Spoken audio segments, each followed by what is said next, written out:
Okay. हाँ भैया हो गए। हाँ भैया। So we are going to be discussing today when communication is complete. Okay, and this is covered under Section 4 of the Indian Contract Act. Communication of a proposal is complete when it comes to the knowledge of the person to whom it is made.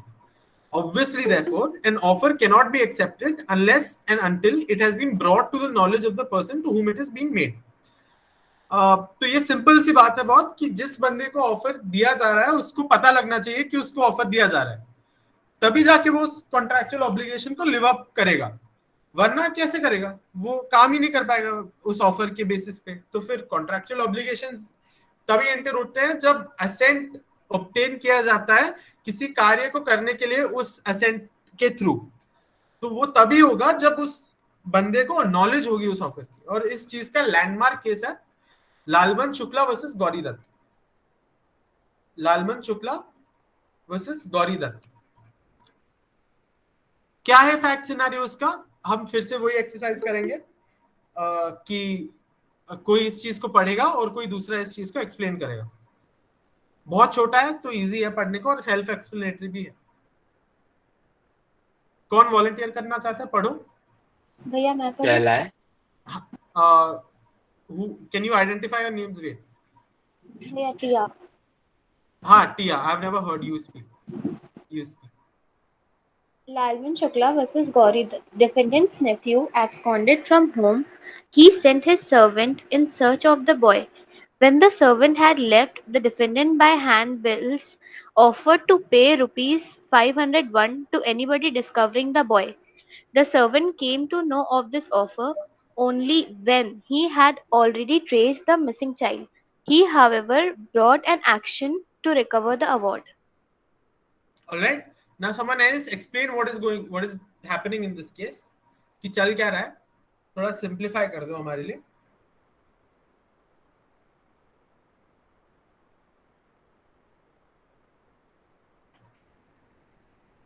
करो explain. हाँ गीतिका करो।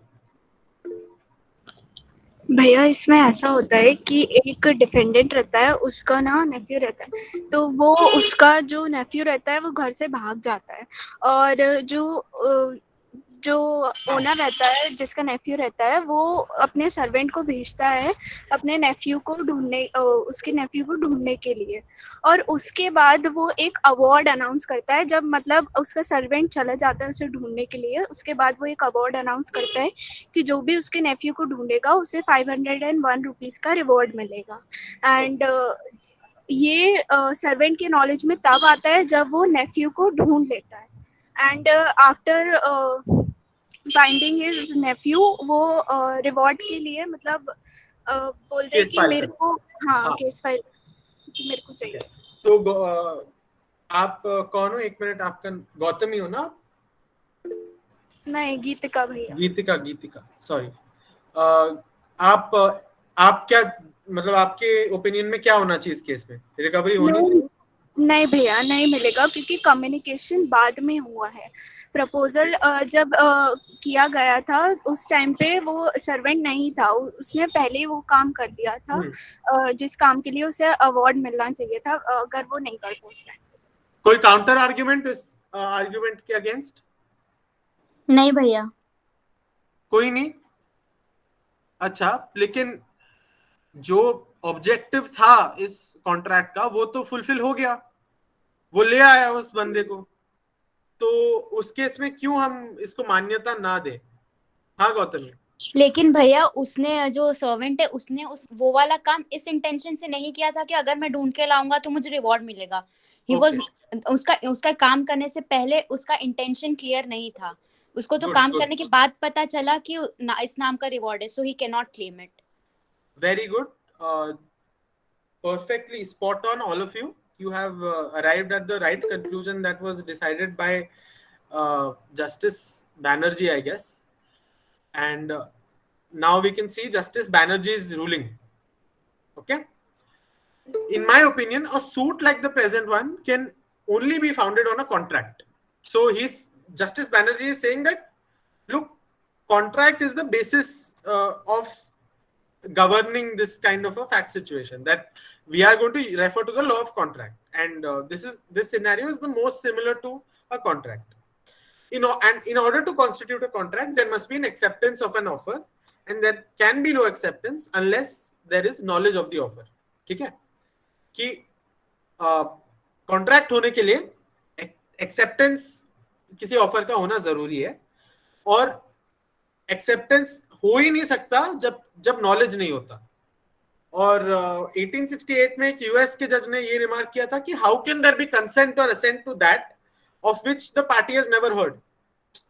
मतलब इस आदमी ने सुना ही नहीं है इस चीज के बारे में, वो उस बेसिस पे कैसे काम कर सकता है. और कॉन्ट्रैक्ट का मतलब ही यही है कि वो किसी चीज के बेसिस पे काम करे.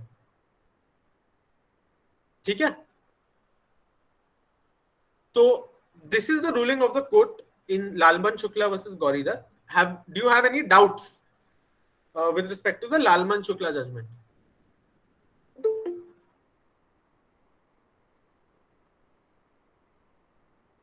Anyone? कोई ख्याल आपके मन में आ रहा हो?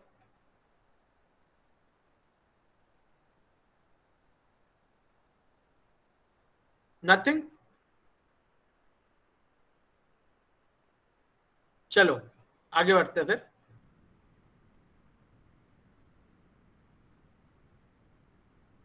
Intention to contract. ठीक है, no provision in the Indian Contract Act requiring that an offer और its acceptance should be made with the intention of creating legal relations. मतलब इंडियन कॉन्ट्रैक्ट एक्ट में ऐसा कोई प्रोविजन नहीं है जो ये कहता है कि इंटेंशन टू कॉन्ट्रैक्ट जरूरी है किसी कॉन्ट्रैक्चुअल रिलेशनशिप्स के लिए. तो मैंने क्यों पहले लेक्चर्स में बोला था ये कि जरूरी है? कोई इस चीज का आंसर दे सकता?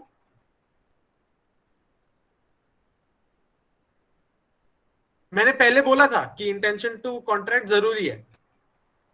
ठीक है, ये पर मैं अब कह रहा हूं कि इंडियन कॉन्ट्रैक्ट एक्ट में कोई प्रोविजन नहीं है. वो कैसे हो सकता है?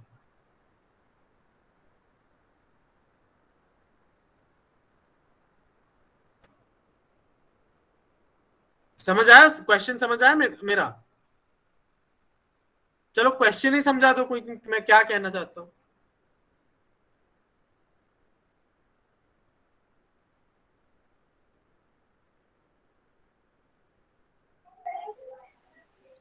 So yeah, like in previous session, you said like intention to contract is necessary between a contract, but now you are saying according to like this, the intention to contract is not necessary. Okay. Dhruv, try to Yes. read the statement correctly. Okay. No provision in the Indian Contract Act requiring, there is no provision in the Indian Contract Act that requires an offer or its acceptance should be made with the intention of creating legal relations. The Indian Contract Act does not say it. But can there be something else that says it? English law. English law. So what do you think that English law, like what role does it play in India? Can anyone answer? I think you've understood the difference between statutes and precedents. Statutes are those things that are present in the act, but precedents are based on case laws, like Lalman Shukla. Okay, this is a case law. This is not an act by Parliament. But nothing in the Indian Contract Act says that there must be an intention to enter into legal relations. And yet I'm saying that it is required. And the reason behind that is English law, which on the basis of which our entire legal system is based, क्योंकि अंग्रेजों के बिना हमारे पास कोई fixed law नहीं था जैसे आजकल है हमारे पास कि एक्ट्स ऑफ पार्लियामेंट है, सुप्रीम कोर्ट है, ये कोर्ट है, वो कोर्ट है, अपील्स है, ये है, वो है. ये सब कुछ भी नहीं था इंग्लिश के आने के पहले. मतलब ऑब्वियसली जस्टिस एडमिनिस्टर होता था, कोर्ट्स रिलीजियस कोर्ट्स होते थे, अलग टाइप के कोर्ट्स होते थे, लेकिन जिस फॉर्मल वे में हम कोर्ट्स को आजकल देखते हैं वो इंग्लिश ने इंट्रोड्यूस किया. तो English judgments play a persuasive role in interpreting Indian law, and this English principle that is not present in the Indian Contract Act has been continued in India. We'll see in subsequent cases how it has been continued. ठीक है, तो कहने का तात्पर्य ये है कि कोई चीज अगर कॉन्ट्रैक्ट एक्ट में नहीं है, इसका ये मतलब नहीं है कि वो अप्लाई ही नहीं करेगा. दूसरे सोर्सेज ऑफ इंटरप्रिटेशन और लॉज है जो अप्लाई करते हैं, उनमें से एक इंग्लिश लॉ है. और इस इंग्लिश लॉ में से एक केस है बैल्फोर वर्सेस बैल्फोर. मैंने नाम बोल दिया बैल्फोर वर्सेस बैल्फोर. आप इससे क्या इंटरप्रिटेशन निकाल सकते हो, इस केस में क्या हो सकता है, बस नाम के बेसिस पे. हाँ गौतमी बोलो. भैया ये केस बेसिकली हस्बैंड और वाइफ के बीच में है. क्यों भाई बहन के बीच में नहीं हो सकता? एक्चुअली मैंने पढ़ा हुआ है इसलिए पढ़ा मुझे हुआ है. हाँ हाँ, good. Right answer would have been that it is very likely that it's between two family members, and of course it's not necessary कि बैल्फोर जैसे शर्मा तो हर तीसरे या चौथे आदमी का नाम है नॉर्थ इंडिया में, तो इसका ये मतलब नहीं है कि वो सारे रिश्तेदार हैं. लेकिन आप एक ऑब्जर्वेशन डाल सकते हो इसके बेसिस पे कि एक फैमिली रिलेशंस के बारे में है, और हम फैमिली रिलेशंस वाले कॉन्ट्रैक्ट्स को आगे बहुत पढ़ेंगे. पर पहले ये जो लैंडमार्क केस है इसको डिस्कस करते हैं, बैल्फोर वर्सेस बैल्फोर. हाँ, तो कोई ये पढ़ो और कोई दूसरा इसको इंटरप्रेट करो. भैया shall I? हाँ, go ahead. What's your name? Gautami भैया. Okay okay, go ahead. Balfour versus Balfour. The defendant and his wife were enjoying leave in England when the defendant was due to return to Ceylon, where he was employed. His wife was advised by the reason her wife was advised by the reason of her health to remain in England. The defendant agreed to send her an amount of £30 a month for the probable expenses of maintenance. He did send the amount for some time, but afterward differences arose, which resulted in the separation of the allowances fell into arrears. Okay, कोई समझाओ क्या चल रहा है. और salon का क्या है? सेलोन कहाँ पे है, कोई बता सकता है? श्रीलंका भैया. गुड. श्रीलंका. श्रीलंका. तो क्या हो रहा है, कोई समझाओ. यस भैया. सो इसमें मिस्टर बैल्फोर श्रीलंका जाता है अपने एम्प्लॉयर के काम के कारण, बट उसकी वाइफ इंग्लैंड में रुक जाती है due to her health issues. तो उसके बाद दे डिसाइड कि मिस्टर बैल्फोर जो है वो £30 भेजेंगे उसे monthly for monthly expenses. So he does send it for some time, but then afterwards वो उसे भेजना बंद कर देते हैं, एंड वो सारा जो अमाउंट होता है वो पेंडिंग हो जाता है. ओके, तो आपको क्या लगता है कि क्या होना चाहिए इस केस में? हाँ हाँ गौतमी बोलो. आपके मन में. हाँ भैया आपने तो पढ़ रखा है ना. सॉरी दीपिका, आप बोलो. भैया उसमें उसको जो वाइफ है उसको अलाउंस नहीं मिलेगा, क्योंकि हस्बैंड और वाइफ के बीच में मतलब कोई हस्बैंड का इंटेंशन नहीं था कोई लीगल रिलेशनशिप रखने का, ये अलाउंस देके. इसलिए अच्छा, कोई डिसएग्री करता है इससे?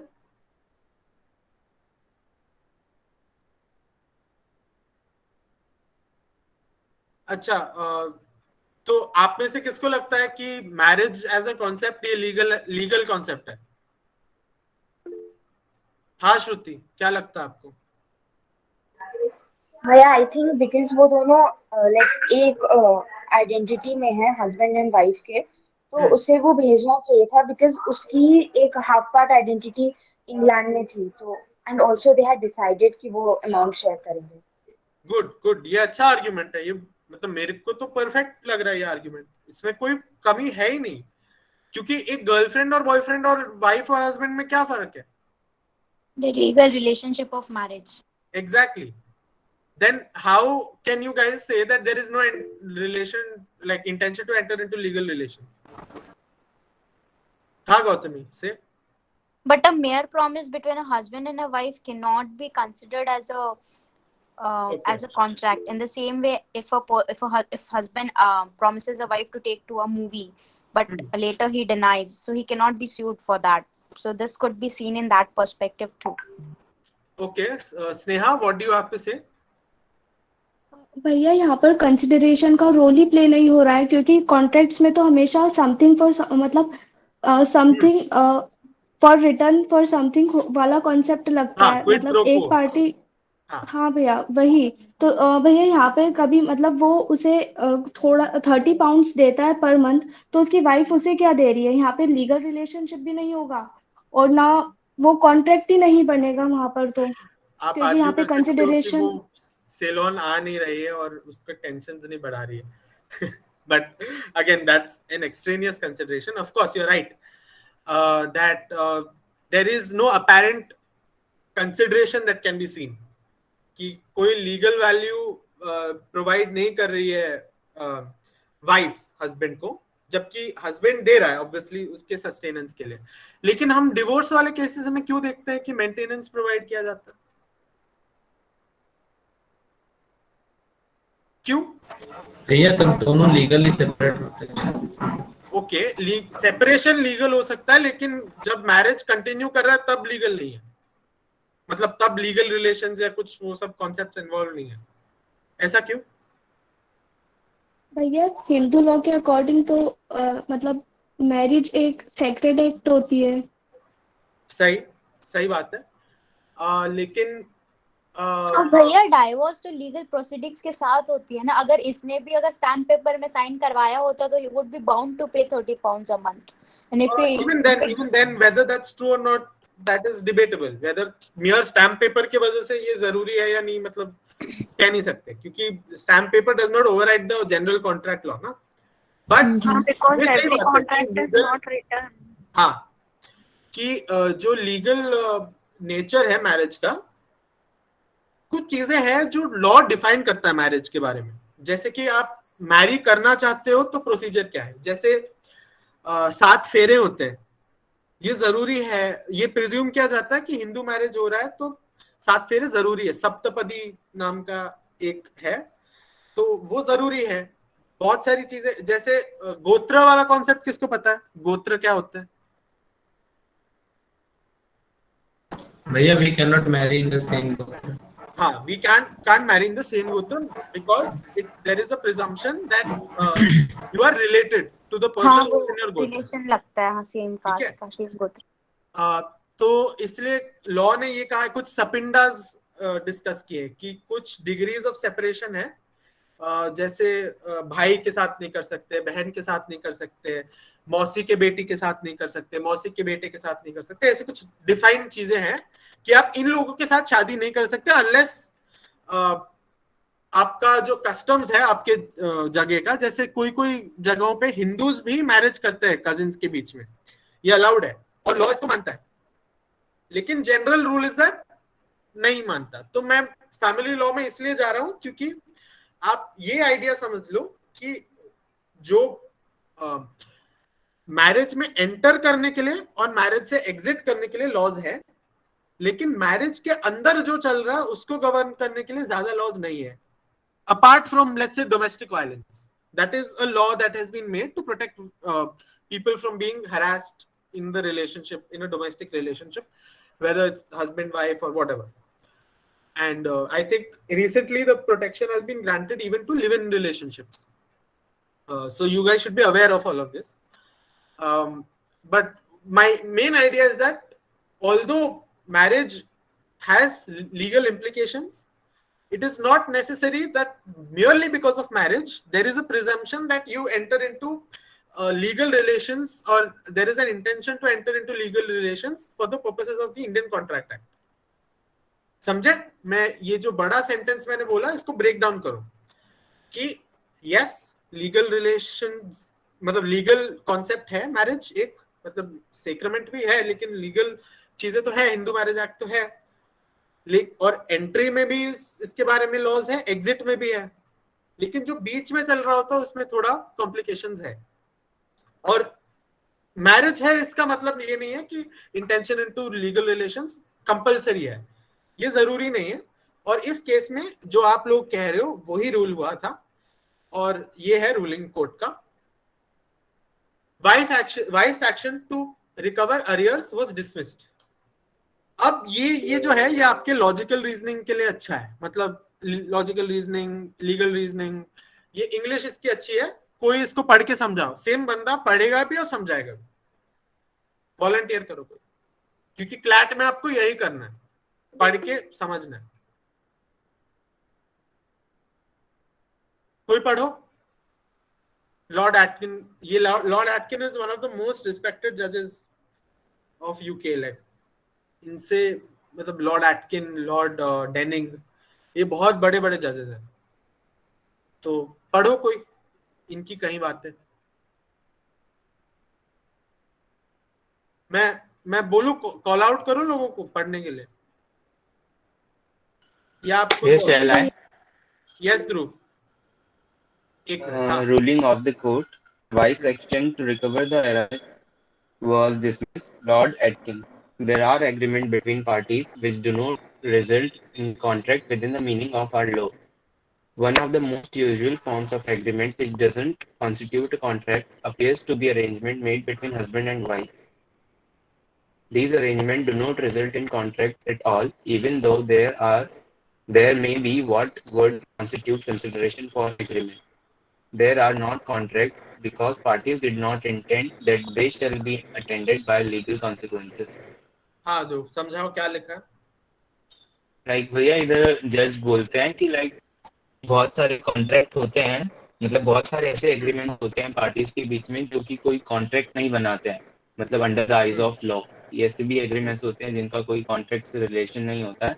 तो इनका बहुत एक यूजुअल फॉर्म होता है कि कोई भी एग्रीमेंट जो एक हस्बैंड और वाइफ के बीच में होता है, तो वो इस जजमेंट को रिलेट करते हुए लाइक ये कोट करते हैं। लाइक ये जजमेंट भी लाइक उसी टाइप का है कि एक हस्बैंड और वाइफ के बीच में बहुत एग्रीमेंट, एक कॉन्ट्रैक्ट नहीं होता। इट इज नॉट नेसेसरी कि वो एग्रीमेंट भी कॉन्ट्रैक्ट हो। ओके, तो मैं एक लॉजिकल रीजनिंग का सवाल पूछ रहा हूँ जो आपके सेक्शन में आता है कि क्या इसका ये मतलब है कि कॉन्ट्रैक्ट हस्बैंड और वाइफ के बीच में हो ही नहीं सकता? नहीं, इसका ये बट मतलब नॉट नहीं। नेसेसरीली। ओके, कोई है जो सोचता है कि हो ही नहीं सकता हस्बैंड और वाइफ के बीच में? क्योंकि यहाँ पे तो लिखा है these arrangements do not result in contracts at all. These arrangements, like these doesn't involve all arrangements. Okay, so these arrangements that are merely those that are between husband and wife as a domestic relationship, those agreements are not contracts at all, but it is not precluding any contract from emerging between a husband and a wife. Am I right? Yes. Okay. Yes, भैया। Anyone who disagrees?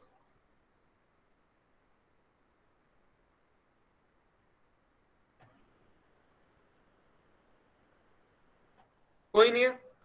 Okay, तो इसी बात को दर्शाते हुए आगे ये ruling आई है मैग्रेगर वर्सेस मैग्रेगर में। ठीक है, कोई ये पढ़ो पूरा पैसेज, ये पूरा दोनों पॉइंट्स पढ़ो और समझाओ। कोई और?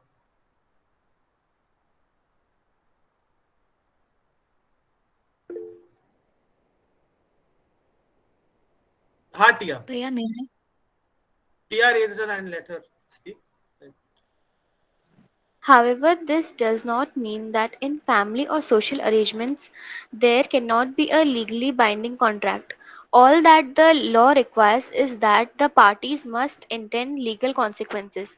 McGregor versus McGregor, husband and wife withdrew their complaints under an agreement by which the husband promised to pay an allowance and she was to refrain from pledging his credit. The agreement was held to be a valid contract, but mere opening of joint account between a man and his wife, or the man promising to buy her a car in an effort to improve their strained matrimonial relationship, has been held to be a purely domestic relationship. Okay, कोई समझाओ कि McGregor versus McGregor का fact scenario क्या है, क्या चल रहा है मैग्रेगर वर्सेस मैग्रेगर?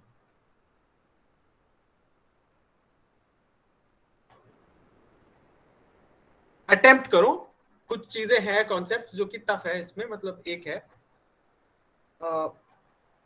तो पर दिमाग लगाओ अपना और सोचने की कोशिश करो कि चल क्या रहा है।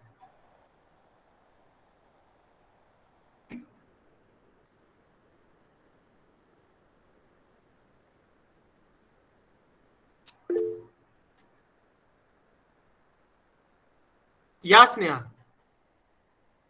यस भैया। भैया इस केस में ये होता है कि हस्बैंड और वाइफ के बीच में एक वैलिड कॉन्ट्रैक्ट होता है जिसमें हस्बैंड कहता है कि वो अपनी वाइफ को अलाउंस पे करेगा और बदले में वाइफ कहती है कि वो उसका क्रेडिट कार्ड प्लेज नहीं करेगी जिसके लिए वो लायबल होगा। क्रेडिट कार्ड लिखा है यहाँ पे? Sorry, credit. हाँ, प्लेजिंग ऑफ क्रेडिट का मतलब क्या है? भैया मतलब अलग से कोई अपने पति के नाम पर उधार ले लेना। किसने बोला ये? स्नेहा? हाँ भैया। परफेक्ट परफेक्ट, यही है कि अपने पति के नाम पे कोई उधार नहीं लेगी वो, और दूसरे पार्टी ने बोला कि वो एक अलाउंस देगा। तो हाँ भैया। करेक्ट। नाउ कॉमर्स वाले कितने हैं यहाँ पे? हाँ, प्लेजिंग ऑफ शेयर्स क्या होता है?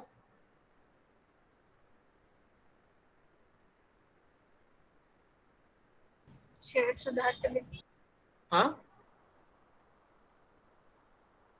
Pledging of shares, share capital वाला जो चैप्टर है अकाउंटिंग में।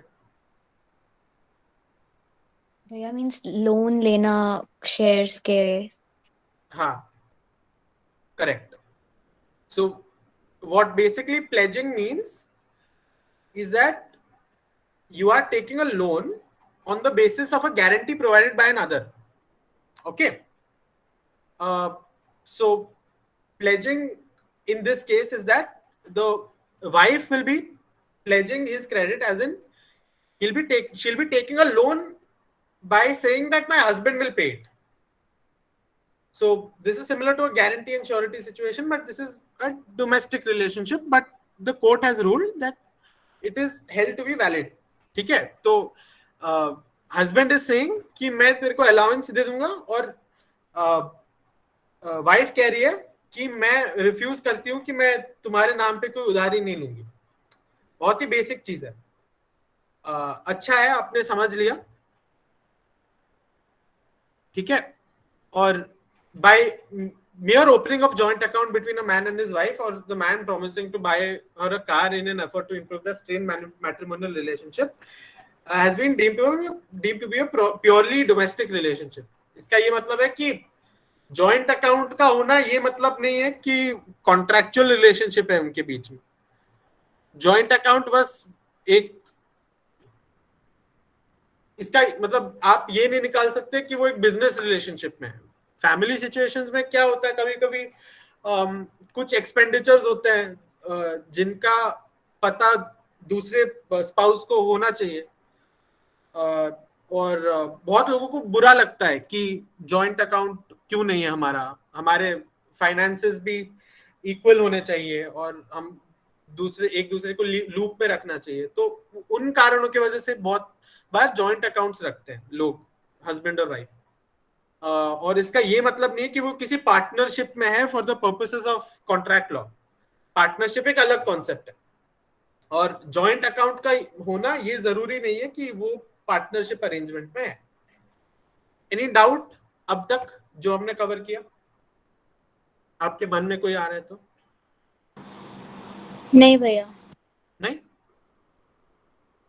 प्रयास आप कुछ बोल नहीं रहे क्यों? आपके लिए तो हमने पोस्टपोन किया। कुछ आपको सुन रहा हूँ भाई। सुन रहे हो? ओके। हाँ भाई। कोई डाउट है मन में? नहीं भैया सुन रहा। अच्छा, गुड गुड। तो आपने क्या समझा लालमन शुक्ला से?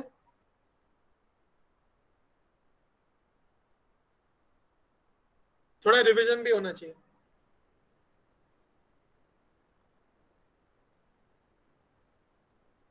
लालमन शुक्ला वो केस था जिसमें वो अपने नौकर को भेज हाँ देते। भैया। हाँ, क्या समझा उससे? हाँ भैया मतलब डिपेंडेंट का जो नेफ्यू था वो हाँ, तो उसने अपने हस्बैंड को भेजा कि उसको ढूंढने के लिए। आवाज चली गई आपकी, चलो बाद में पूछते हैं।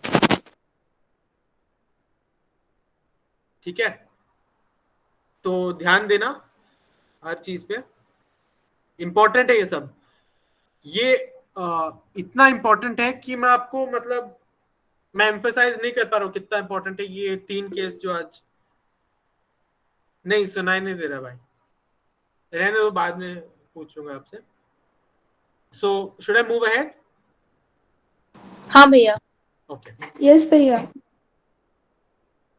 ये एक इंडियन केस है। अब तक जितने भी केसेस हमने देखे intention to enter into contract में, मैग्रेगर और बैल्फर, दोनों केसेस इंग्लिश केसेस थे, लेकिन ये एक इंडियन केस है। चंद्रचूड़ जी, चंद्रचूड़ कौन है, किसको पता है? आप पढ़ते हो? भैया जज। ओके, जज। What's his name? Justice वाई.वी. Chandrachud. So D.Y. Chandrachud and Y.V. Chandrachud. Which Chandrachud is this? Read this passage and try to infer which Chandrachud is saying this.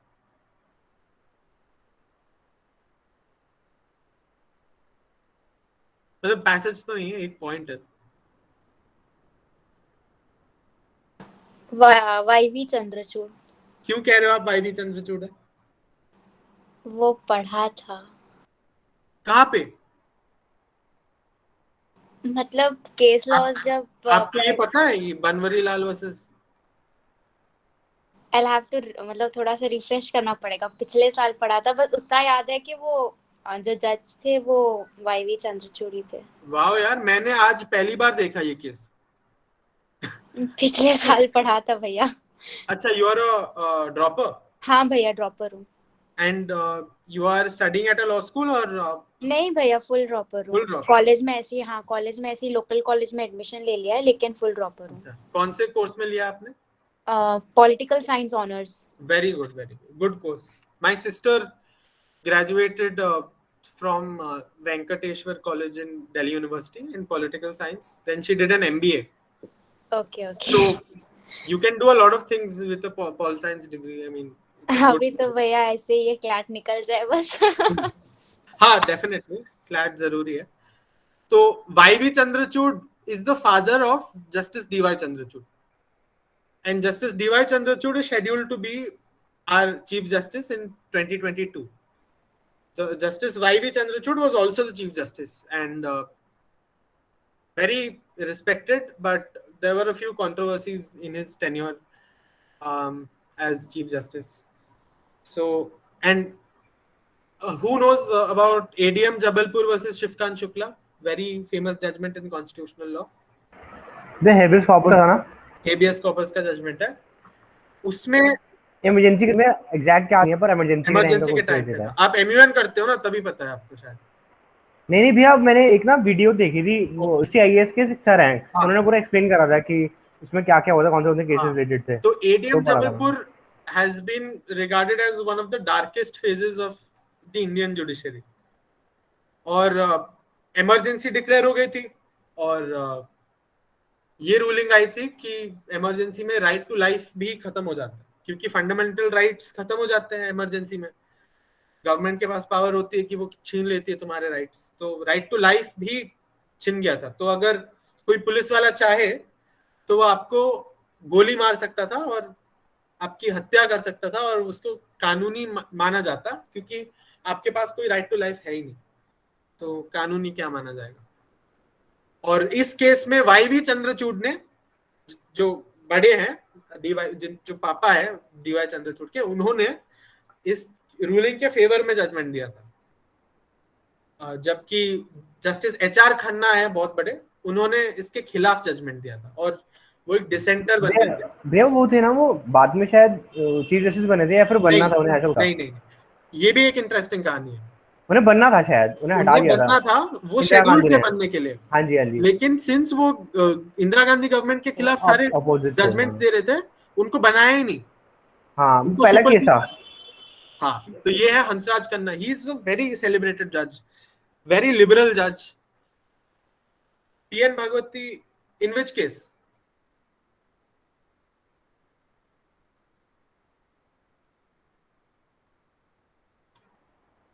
भैया शायद Bhopal absolute liability case. In this case only, ADM Jabalpur. In ADM Jabalpur, you're sure?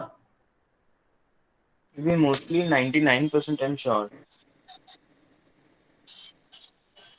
भैया वो absolute liability वाला case था ना शायद भोपाल वाला। हाँ, he was on the bench. He was on the bench. You're right. He was on भैया the bench. But the discussion is about YV Chandrachud, and YV Chandrachud also disagreed. I mean, also agreed with the majority ruling in ADM Jabalpur. So, so the point is that DY Chandrachud recently was a part of a bench that overruled ADM Jabalpur. So, when he became a judge, he overruled his father's ruling. So this is something interesting that I wanted to share. I mean, it's not related to contract law, but you should know all of these things. मतलब ये general knowledge के लिए अच्छा है. So coming back to the case, someone read this case. क्या है ये?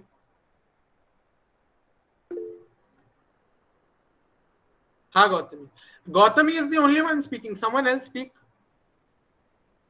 But हाँ, Dhruv पढ़ो.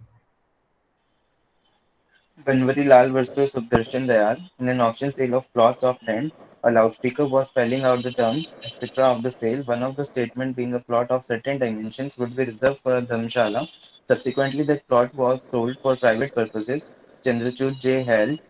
Promises held out over loudspeaker are often claptraps of politics. In the instant case, the announcement was, if at all, a puffing up of property put up for sale. Okay, क्या समझते हो आप इससे ध्रुव? ये नहीं समझ आया. ओके, तो ये केस है बनवारी लाल वर्सेस सुखदर्शन दयाल. ठीक है, तो एक प्लॉट. अच्छा, आप कोई और ट्राई कर लो. मैं डायरेक्टली नहीं जाता हूँ. कोई और ट्राई कर लो. क्या चल रहा है? लाइक इसमें कुछ ऐसा था कि कोई ऑप्शन में. हाँ, श्रुति बोलो. हाँ भैया, सो पहले इसमें जमीन की कुछ नीलामी चल रही थी, बट उसमें कुछ इंटरनल लोग ये कह देते हैं पहले ही, मतलब ये डिस्क्लोज कर देते हैं कि प्लॉट का कुछ एरिया धर्मशाला के लिए यूज होगा, बट सब्सिक्वेंटली ये जो प्लॉट होता है ये प्राइवेट पर्पसेस के लिए सोल्ड आउट हो जाता है. तो वो स्टेटमेंट कॉन्ट्राडिक्ट हो जाता है कि कुछ एरिया धर्मशाला के लिए होगा एंड ऑल. तो आपका क्या मानना है? ये जरूरी है कि धर्मशाला ही बने लॉ के अकॉर्डिंग उस जगह पे?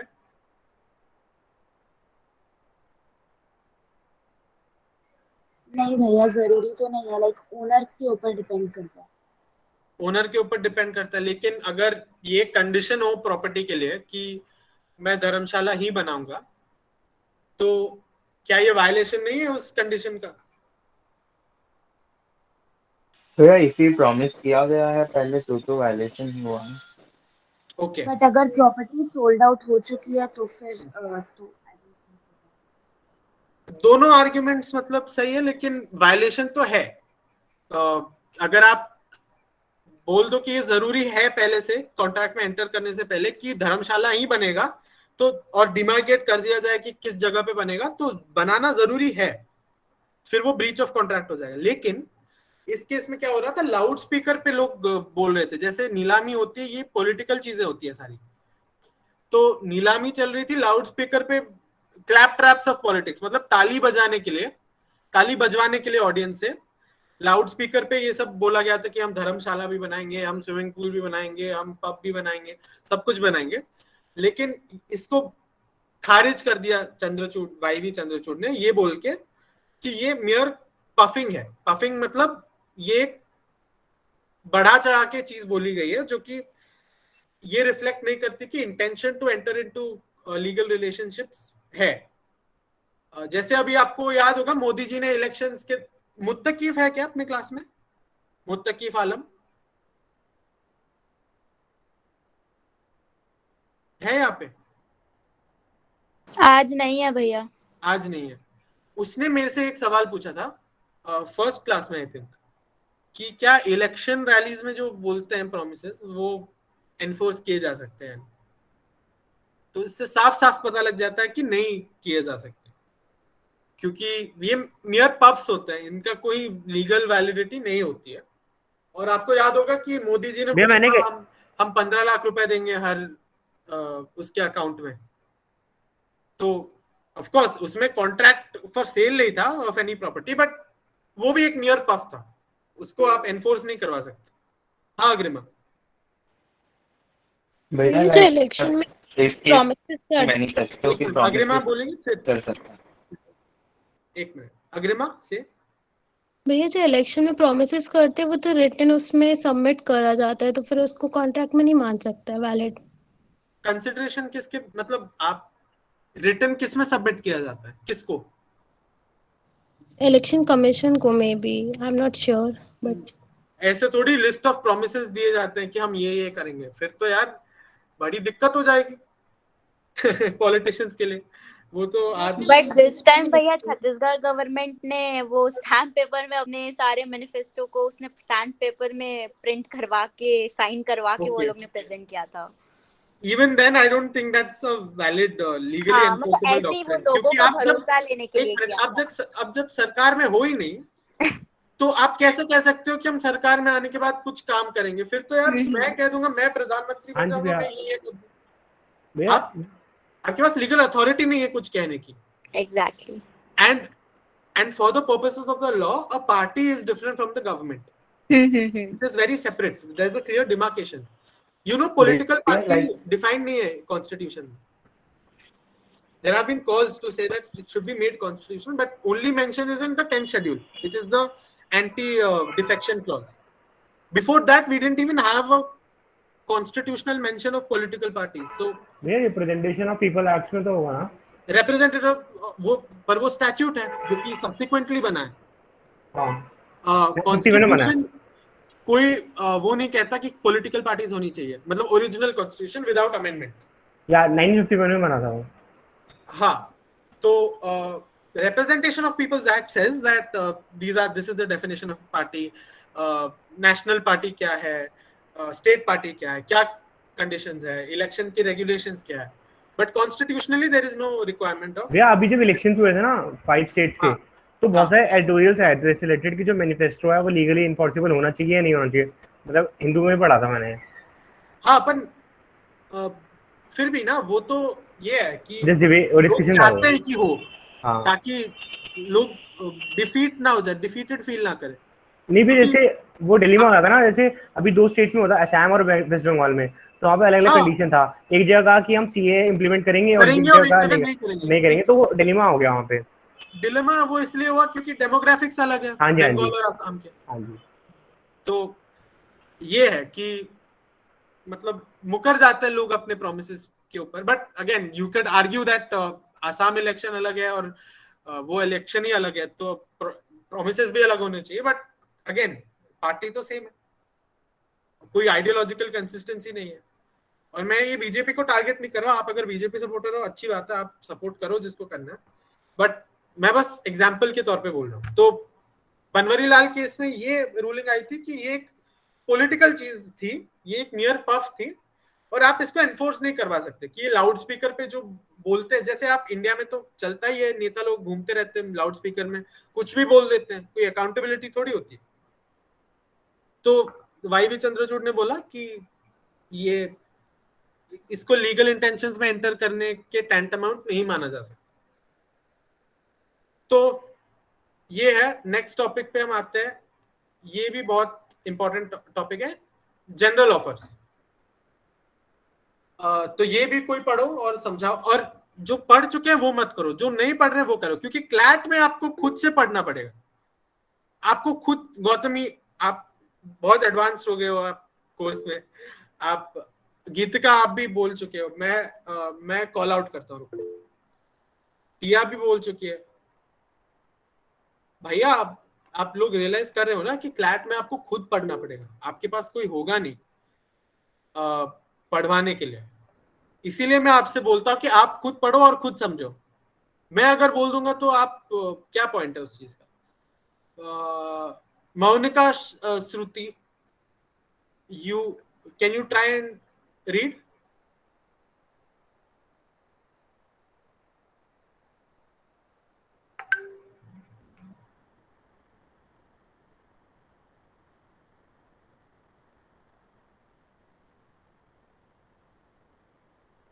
There is disturbance. Okay. Who else?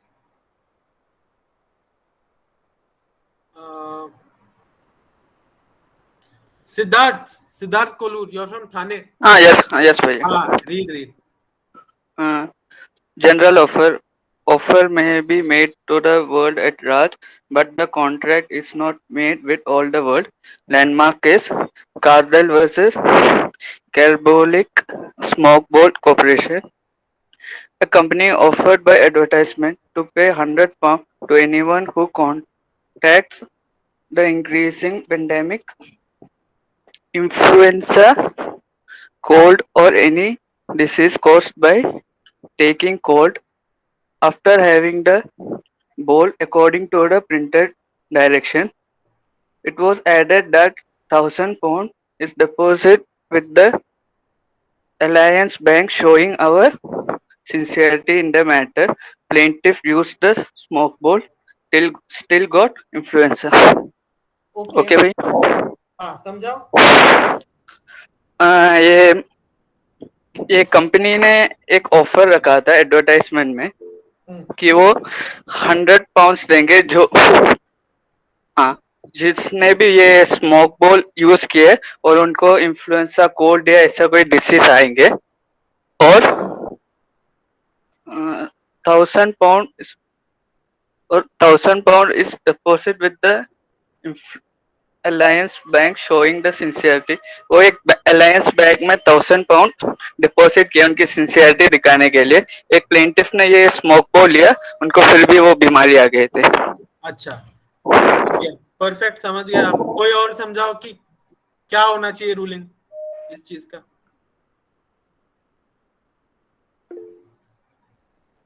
Gautami तो आप पढ़ चुके हो ना.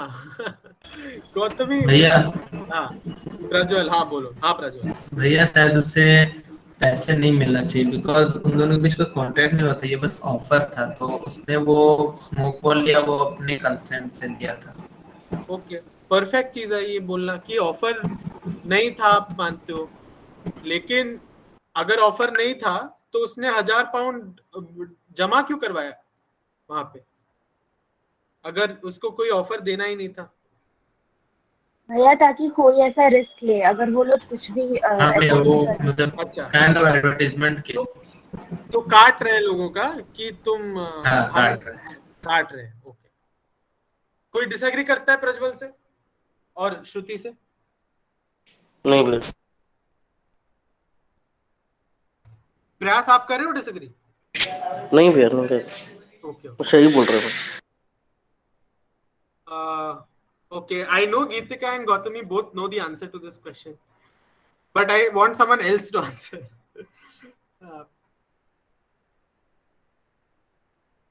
Wait, I'll ask someone. I'll ask Somnath Bhai. No, Somnath Bhai have spoke. Vindeshwari Singh. Vindeshwari Singh. Yes भैया. हाँ, आप डिसएग्री करते हो इससे, प्रज्वल से? नहीं भैया, एग्री कि ऑफर है ही नहीं है. ऑफर तो है. तो फिर ऑफर है तो एक्सेप्टेंस भी तो हुई है, उसने लिया smoke ball.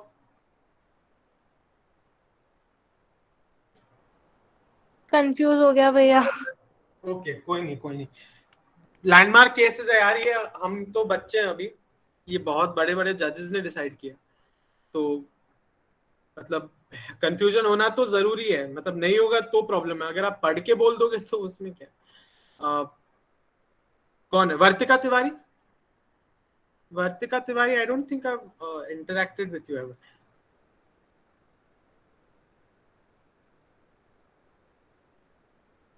Vartika Tiwari, can you unmute yourself?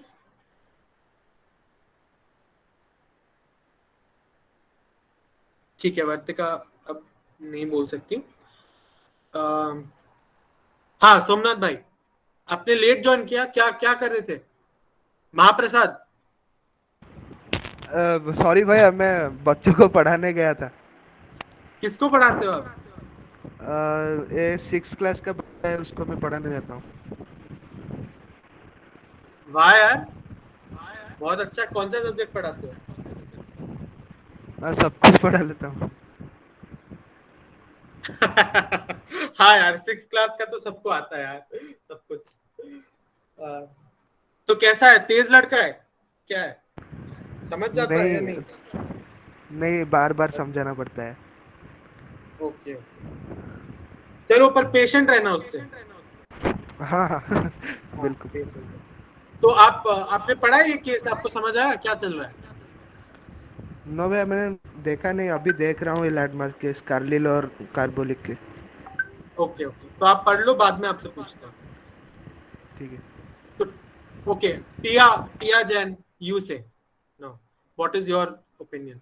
भैया इसमें कार्लिल को कंपनसेशन मिलेगा क्योंकि ये ऑफर तो जनरल था, कोई भी एक्सेप्ट करके उसको वो कर सकते हैं। मतलब अगर कुछ स्पेसिफिक होता तब उसको कंपनसेशन नहीं मिलता यूज करने के बाद। हाँ भैया, जनरल था आई तो एग्री। उसने ऑफर एक्सेप्ट किया और उसने यूज किया स्मोक बॉल और उसको इन्फ्लुएंजा हो गया, तो उसके लिए उसको कंपनसेशन मिलना चाहिए। यूनिलैटरल कॉन्ट्रैक्ट है। लाइक भैया कंपनी ने ऑफर किया और कोई भी कस्टमर ने वो ऑफर एक्सेप्ट कर लिया, तो एक्सेप्टेंस भी हो रही है।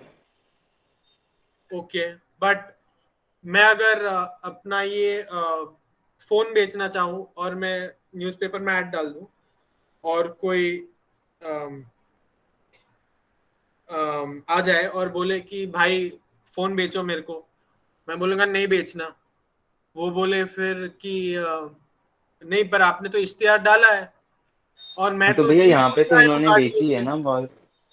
नहीं मैं सपोज सिद्धार्थ भाई थाने में रहता है, वो आए हाँ गुड़गांव में भाई, फोन खरीदने के लिए, तो अभी सिद्धार्थ भाई तो खर्चा हुआ है उसका, उसने बहुत सारे खर्चे लिए हैं ताकि वो मेरे से फोन खरीद सके, और फिर मैं मना कर दूं उसको, तो उस केस में पैसे क्यों नहीं मिलेंगे और इस केस में क्यों मिलेंगे?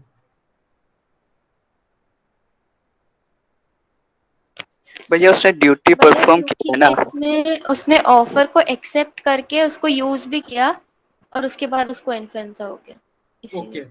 श्रेया द्विवेदी। यस भैया। हाँ, आपने हैंड रेज क्यों किया है, क्या कहना चाहती हैं? नहीं भैया, वो हो चुका, आप किसी ने आंसर कर दिया था तो। Okay okay, it's okay. हाँ, तो आप लोग सही डायरेक्शन में जा रहे हो कि ये एक जनरल ऑफर है, और ये जो फर्स्ट लाइन यहाँ पे है कि offer may be made to the world at large but the contract is not made with all the world.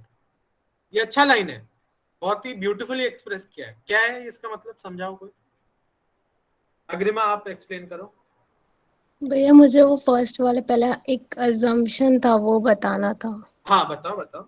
कि ये कह सकते हैं उन्होंने ऑफर तो रखा पूरे world at large but specifically उसको नहीं कहा कि तुम आके करो। Okay fine fine, yes Shreya. हाँ भैया, तो इसका मतलब ये है, जैसे अभी आपने एग्जांपल दिया कि मैं अगर अपना फ़ोन बोलूँ कि मैं बेचूंगा, तो वो आप ऑफर तो सबसे कर रहे हैं, बट जो कॉन्ट्रैक्ट आप जिससे जो फ़ोन लेगा, एक्चुअल कॉन्ट्रैक्ट केवल उसी से होगा, ना कि सबसे। ऑफर भले ही सबके लिए था वो, बट ओके, कॉन्ट्रैक्ट जिसको आपने बेची, आप जिसको बेचेंगे उसी से होगा। Perfect perfect. यस ध्रुव, ध्रुव बताओ क्या कहना है आपको। हाँ भैया, आई सेड ऑलरेडी, लाइक मतलब उनको पे करना पड़ेगा वो 100 पाउंड। ठीक है, तो अब हम रूलिंग पे जाते हैं, और आप एक चीज को आप इग्नोर कर रहे हो जो कि अलायंस बैंक पे जो ये लिखा है, इसको आप जो एक कॉन्सेप्ट हमने जो पढ़ा अभी उससे रिलेट करके दिखाओ। अलायंस बैंक वाला जो ये है, हाँ गौतमी रिलेट। भैया यहाँ पे जो अलायंस बैंक है वहाँ पे वो मतलब जो कार्बोलिक स्मोक वाला जो कंपनी है, हाँ। उसने अलायंस बैंक में 1000 पाउंड डिपॉजिट करके अपनी सिंसियरिटी दिखाई अपने कॉन्ट्रैक्ट के तरफ, अपने ऑफर की तरफ जो उन्होंने मतलब बनाया है सबके लिए। ठीक है, तो शायद वही ज्यादा डिफरेंशिएट करता है वो मोबाइल वाले एग्जांपल और इस वाले एग्जांपल को लेकर। तो वो उस ये जो है, ये जो आपने बोला सिंसियरिटी, ये किस जो कॉन्सेप्ट हमने आज पढ़े हैं वो किस कॉन्सेप्ट से रिलेटेड है? Intention. Yes, intention to enter into legal relationship. into a legal relationship. Yes. ठीक है, वो इससे रिलेशन है। भैया कैन वी से लाइक कि वो बैंक में 1000 पाउंड रखते हैं तो उनका इंटेंशन है कि जो भी यूज करेगा और उनको इन्फ्लुएंजा होगा तो हम देंगे। हाँ, मतलब मिनिमम 10 लोगों के लिए तो प्रोविजन है। अगर पहले से उन्होंने करके रखा है कि 10 लोग अगर लेते हैं कार्बोलिक स्मोक बॉल और उनको फिर भी हो जाता है कोई ये सब बीमारी, तो फिर वो 10 लोगों के लिए तो पहले से ही पैसे उन्होंने जमा करके रखे हैं किसी एक पर्पस के लिए। ठीक है, तो उसका ये मीनिंग है कि इंटेंशन तो है कुछ लीगल रिलेशनशिप्स एंटर करने के लिए। आप लोगों से कुछ करवा रहे हो, जैसे प्रज्वल ने बोला काट रहे हैं लोगों का, काट रहे हैं, वो हो सकता है काट रहे हो, क्योंकि अगर मना कर रहे हैं तो काट ही रहे हैं ना कि मेरे को नहीं देना अभी, तो काट लिया उनका। लेकिन पॉइंट ये नहीं है कि वो काट रहे हैं, पॉइंट ये है कि काटना सही है या गलत है, लीगल है या इलीगल है। और इस केस में इलीगल है उनका काटना, क्योंकि ये कॉन्ट्रैक्ट हो गया है, क्योंकि एक जनरल ऑफर था जो कि एक्सेप्ट हो। तो ये जो रूलिंग है ये भी पढ़ लो कोई, पिछले वाले वो लाउड स्पीकर वाले एग्जांपल से रिलेटेड है। टिया से Shreya recently spoke. Ruling of the court. Intention to enter into legal relations present. Was it intended that the £100 should, if the conditions were fulfilled, be paid? The advertisement says that £1,000 is lodged at the bank for the purpose. Therefore, it cannot be said that the advertisement was a mere puff. Why should not an offer be made to all in the world which is to ripen into contract with anybody who comes forward and performs the condition? हाँ, क्या समझे आप इससे? Shreya can say, she also raised her hand.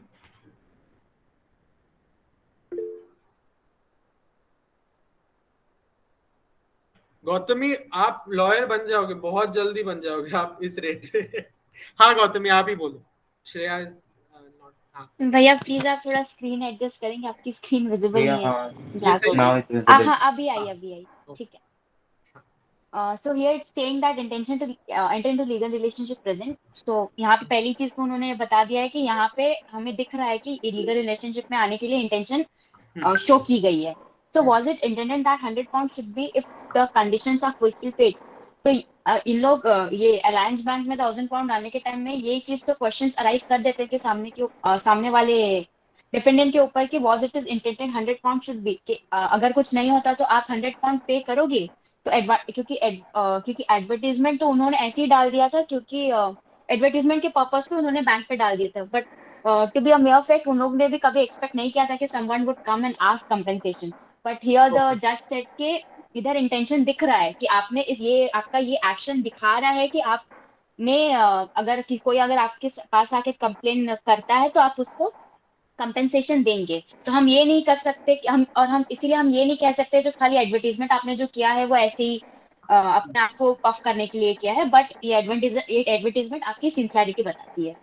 ठीक है, perfect. और second वाले में है why should it not an offer B made with all in the world which is हाँ, तो सेकंड वाले में ये बोलता है कि भले वर्ल्ड के साथ अगर आपने मतलब आपने एट वंस आपने पूरा बता दिया है कि हम देंगे आपको, I mean, they'll compensate it if something happens or something, someone goes and complain against it.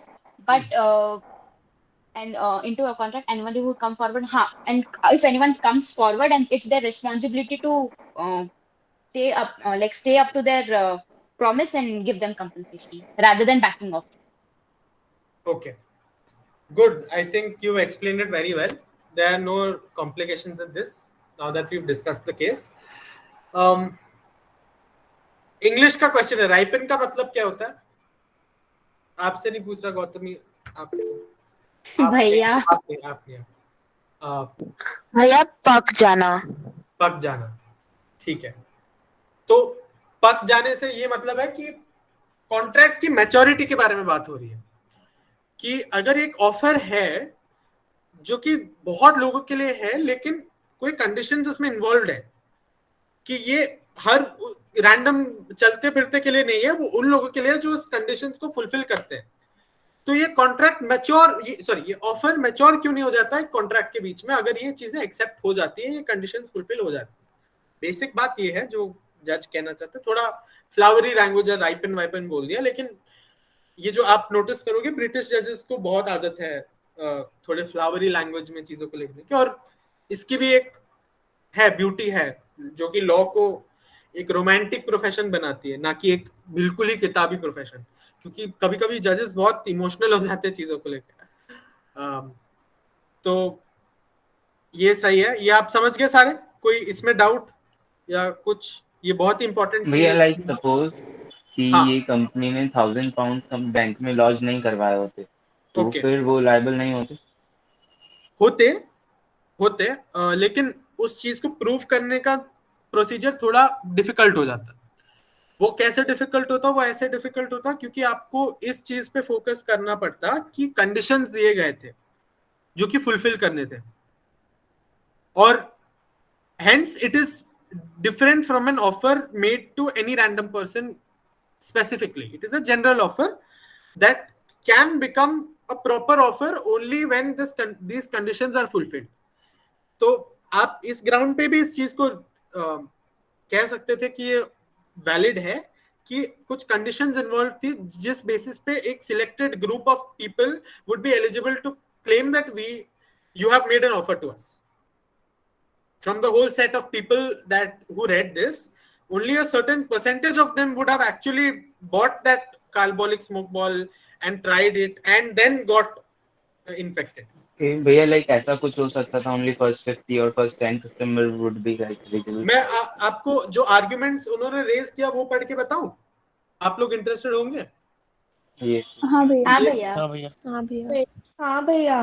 ठीक है, ये थोड़ा मतलब जरूरी नहीं है आपकी क्लैट वैट के लिए, लेकिन थोड़ा इंटरेस्टिंग है. It was contended by the defendants that there was no intention to enter into legal relationships, as it was simply a puffing advertisement, that the offer was not made to any one person in particular, and that the plaintiff had not communicated her intention to accept. तो एक और important point है कि plaintiff ने कोई communication नहीं दिया कि मेरे को एक्सेप्ट करना है.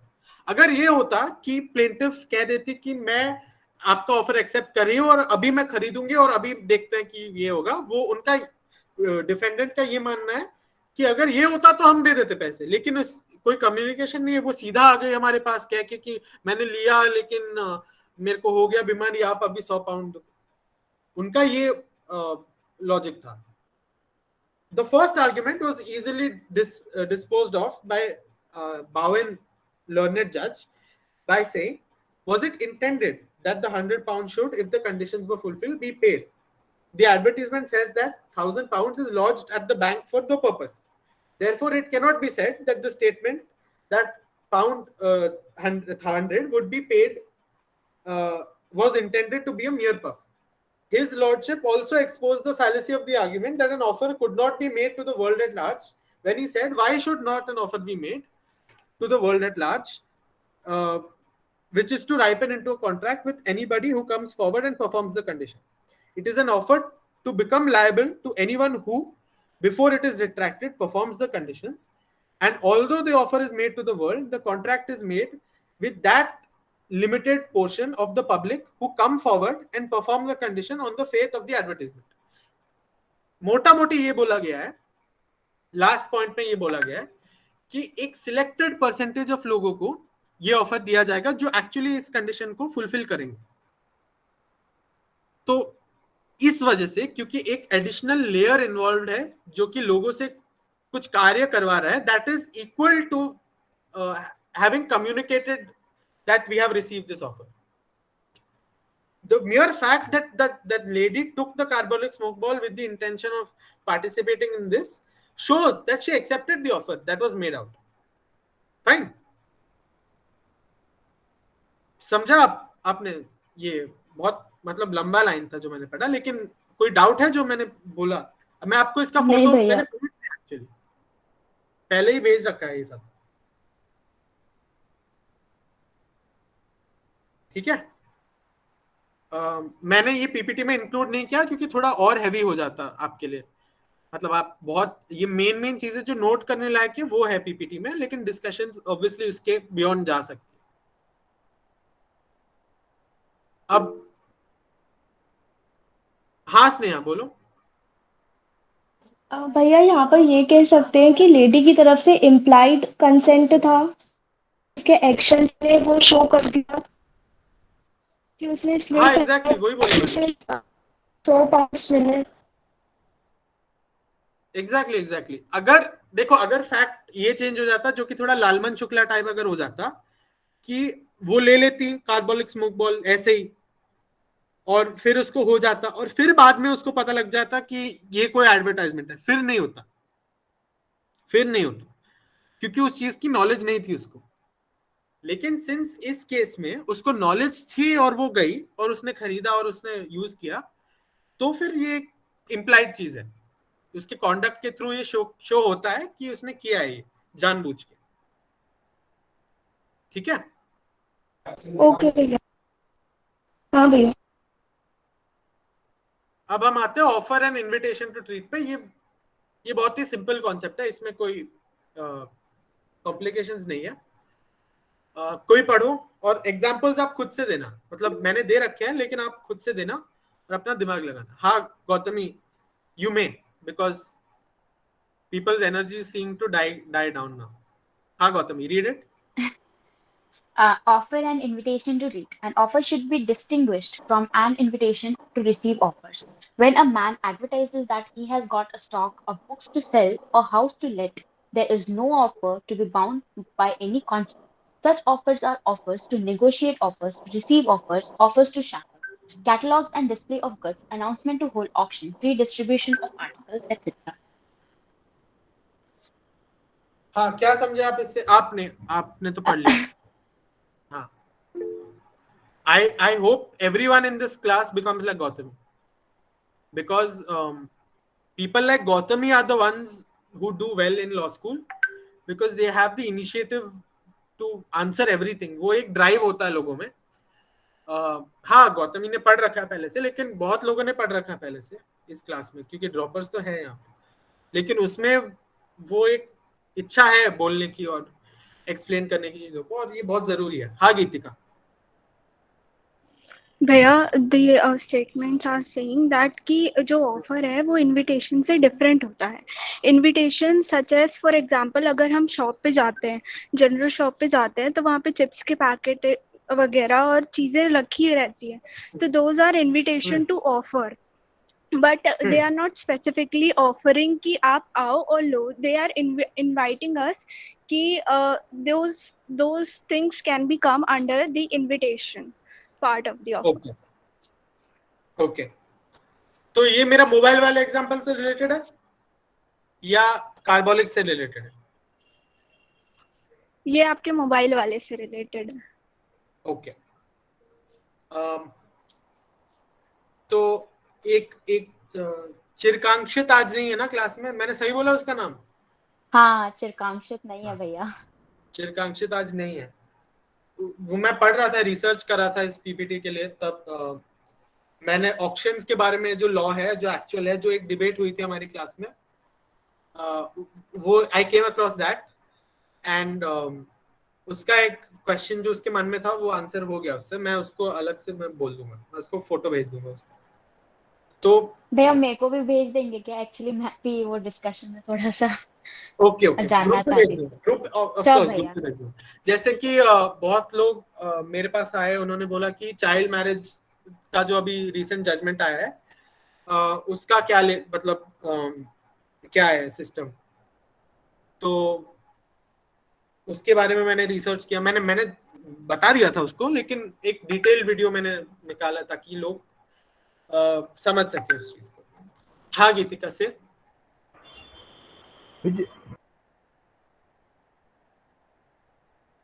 Yes Geetika, your hand. हाँ भैया, और जो आपका फोन वाला जो था वो इसके स्टेटमेंट के अकॉर्डिंग वो नेगोशिएटिंग ऑफर में भी आएगा, because you have not pre decided कि हम उसको ऑफर करेंगे और फिर वो कॉन्ट्रैक्ट अगर वो अग्री कर लेता है वो डायरेक्टली कॉन्ट्रैक्ट में आ जाएगा। ओके, लेकिन अगर एक सिनेरियो मेरे दिमाग में अभी आया है, ठीक है? अब आप अपना दिमाग लगाओ इस चीज में। अगर मैं एक मैसेज भेजूं, I want to sell by Samsung phone for 10,000 rupees to you, ये मैसेज टाइप कर दूं, कॉपी कर दूं और ग्रुप ना बना के 10 लोगों को फॉरवर्ड कर दूं, मतलब एक आदमी को भेजो और 9 लोगों को फॉरवर्ड कर दूं, तो उस केस में ऑफर किसको गया? वो जनरल ऑफर होगा भैया, वो मतलब स्पेसिफिक ग्रुप को है लेकिन एज इन जनरल ऑफर नहीं, है। ग्रुप नहीं लेकिन है, मैंने फॉरवर्ड कर रखा है ना, तो हर आदमी तो सोचेगा कि मेरे पास है। क्या भैया, मेरे को समझ में नहीं आ रहा है क्या बोल रहे हैं। भैया इसमें वो चीज हो जाएगी ना कि ऑफर सब मतलब सब तक पहुंचा है बट वो सबके लिए नहीं है, इंडिविजुअली पहुंच रहा है। उसमें ये है कि I am willing to sell this phone for 10,000 rupees to you मतलब एक आदमी। हाँ, लेकिन सेम मैसेज मैंने 10 लोगों को एक टाइम पे फॉरवर्ड कर दिया, मतलब एक टाइम पे ऑब्वियसली तो नहीं हो सकता, डिफरेंट टाइम्स पे डिलीवर हो गए मैसेज, लेकिन मैंने 10 लोगों को इंडिविजुअली मैसेज किया, ग्रुप नहीं बनाया मैंने। तो उस केस में किसको पहले ऑफर जाएगा, किसका ऑफर वैलिड माना जाएगा, किसको दिया गया ऑफर वैलिड माना जाएगा? क्या ये जनरल ऑफर होगा या क्या ये स्पेसिफिक ऑफर होगा?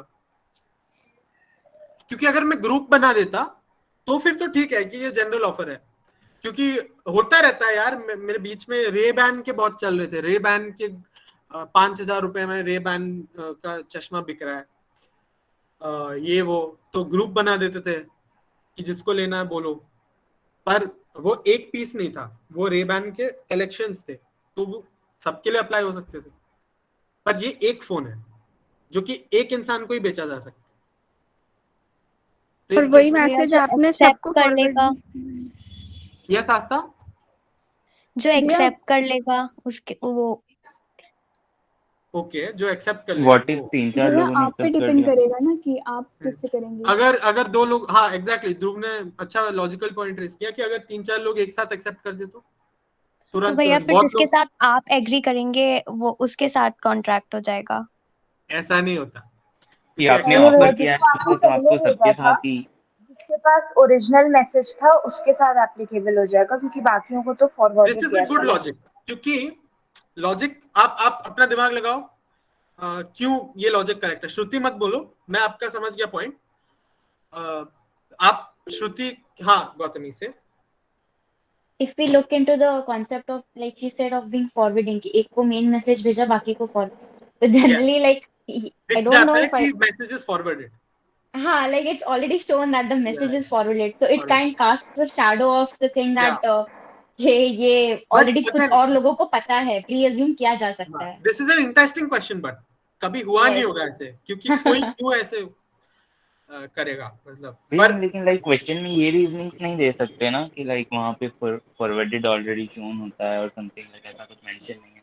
हाँ ऑब्वियसली क्वेश्चन में नहीं दे सकते, लेकिन if it is the intention of the examiner to ask you this question, he would mention in the passage that it is shown to people other than the first recipient that the message is forwarded. Then the first one is unique for that. Yeah, first one is unique and you refers to that person in that context. So the offer is made to that you, not the rest of the yous. But then the question arises that if the first person rejects, then who? That's also then whoever comes first. हाँ, तो this is a interesting question. I mean मतलब अभी तक हुआ नहीं होगा exactly, ये मेरे दिमाग में अभी अभी आया तो मैंने रेज कर दिया question. Once it happened, like not any like it's out of the box, like it's out of the topic thing. Once it happened in my school only. There was a guy who wrote like it was the occasion of Teachers' Day. He wrote, "You are the best teacher in the world," and he forwarded to all the teachers. बड़े चोर type. He got the lowest marks in the examination. Oh my God. हाँ, अभी मैंने सुना तुम लोग के बहुत ही सब्जेक्टिव मार्किंग्स हो गए ना, मतलब जो 12th जिन्होंने इस साल दिया है, कोई मतलब लॉजिक नहीं दिया है लोगों को मार्क्स देने के लिए। मैंने ये सुना है। भैया जो अभी 12th पास आउट हुआ उनकी बात कर रहे हैं, जो जिन्होंने 2021 में पास किया है, मतलब हाँ जिन्होंने भैया, बोर्ड एग्जाम लिखा नहीं। मीन्स बिना एग्जाम के। 10th और 11th के भैया, बेस पे मार्क्स। हाँ, आई एम फ्रॉम ISC, उन्होंने 10th 11th के और 12th के तीनों के मार्क्स मिला के दिए हैं। सो बेसिकली 12th में जितने इंटरनल्स हमने दिए हैं हाँ ऑनलाइन, उनके 30%, जितना 11th में दिया है उसका 30% और 10th का 40%, उसको 11th मिला का के। इंक्लूड करना थोड़ा अनफेयर नहीं लगता? नहीं भैया, क्योंकि ISC में तो 11th भी बोर्ड्स है ना, इसीलिए उन्होंने ओ इंक्लूड किया। Okay okay okay. But like इसीलिए मैं जिस बट बोर्ड वे में हूँ वहाँ सीबीएसई पे में तो नहीं ऐसा है, नहीं है, और जो भी सीबीएसई है। में। हाँ थोड़ा अनफेयर लगता है मुझे बट 11th का, क्योंकि यार सीबीएसई बच्चों को पता थोड़ी था कि ये जुड़ेंगे। 10th का तो Like पता if होता है कि ये बोर्ड एग्जाम है, 11th का सिर्फ तो 12th स्कूल के बेस्ड इंटरनल एग्जाम। मार्क्स होते तो that will be move there. भी वैसे भी चलो ऑनलाइन एग्जाम से उसमें वैसे भी कुछ एग्जैक्टली चीटिंग वीटिंग हो हाँ, जाती है। मतलब वही है। तो तुम लोग फिर से दोगे पेपर? कुछ फिर से होने वाला है मैंने सुना। भी हो गए वो, हो गए नहीं भैया वो, भैया ऐसा। हो गए भैया हो वो, गए भैया। भी हो गए वो। हो गए। हाँ जी। तो आपने दिए वो सब? नहीं भैया। नहीं भैया। सही। तो आप सेटिस्फाइड हो अपने परसेंटेज से? हाँ भैया। किसी को रिस्क नहीं लेना ना, लाइक वो न्यू पेपर और कम ज्यादा हो टफ जाए बना तो बुरी दे। बात है ना। हाँ जी, और उसमें फाइनल होगा जो बाद में मिलेंगे। एग्जैक्टली चलो सही है। तो ये है बेसिक कॉन्सेप्ट कि जो आप इंटेंशन टू ट्रीट और ऑफर अलग चीजें हैं। जैसे दुकान पे अगर मैं डाल दूं कुछ चिप्स का पैकेट, जैसे किसी ने बोला, या कुछ भी, और उस पर प्राइस टैग लगाओ, और मैं काउंटर पे जाऊं और बोलूं कि मेरे को ये खरीदना है, और बेचने वाले को मेरी शक्ल पसंद ना आए, तो वो मना कर सकता है कि मेरे को तेरे को नहीं बेचना, क्योंकि वो he is not bound to sell it. Similarly let's say दारू की दुकान है। दारू की दुकान में अगर कोई आदमी चले जाए जो कि दिखता छोटा है लेकिन एज उसकी है, लीगल एज है, ठीक है, पर उसके पास आईडी नहीं है, वो जाता है बियर की बोतल उठाता है, रखता है काउंटर पे, बोलता है दे बेच मेरे को किंगफिशर। फिर बेचने वाला बोलता है कि तू तो बच्चा है, तेरे को तो नहीं बेचूंगा। और फिर वो कहता नहीं मैं बड़ा हूं, पर उसके पास आईडी नहीं होती। तो फिर वो, जबकि वो लीगल एज है, पर वो फिर भी मना कर सकता है उसको, क्योंकि he is not bound to sell it to him, even though he is of an age of majority, of an age beyond the legal drinking age, वो फिर भी उसको मना कर सकता है। हाँ एकता से। सर मुझे ना ये फर्स्ट पॉइंट का लास्ट लाइन समझ में नहीं आया। Such offers are offers to negotiate offers to receive offers to chaffer. ये थोड़ा ऑफर्स टू एक्सप्लेन कर दो। नेगोशिएट का ये मतलब है कि ये एक ऑफर है ताकि आप नेगोशिएशन टेबल पे आओ, कि आपको पता लगे कि मैं बेच रहा हूं, आप आओ, बात तो करो, पहले पार्टी से मिल तो लो। ऑफर्स टू नेगोशिएट मतलब मैं आपसे बात करने को तैयार हूं इस चीज के बारे में, इसको वो सिग्निफाई करता है। ये वो सिग्निफाई नहीं करता कि मैं आपको बेचूंगा, that is an offer. But when he says that I am willing to talk to you to negotiate the price, to decide whether I want to enter into this deal or not, then it is termed to be an invitation to treat. Offer to sell an antique piece, offer to sell any good is termed to be like offer. भैया got it. Okay. Any other doubts with respect to anything that we discussed today?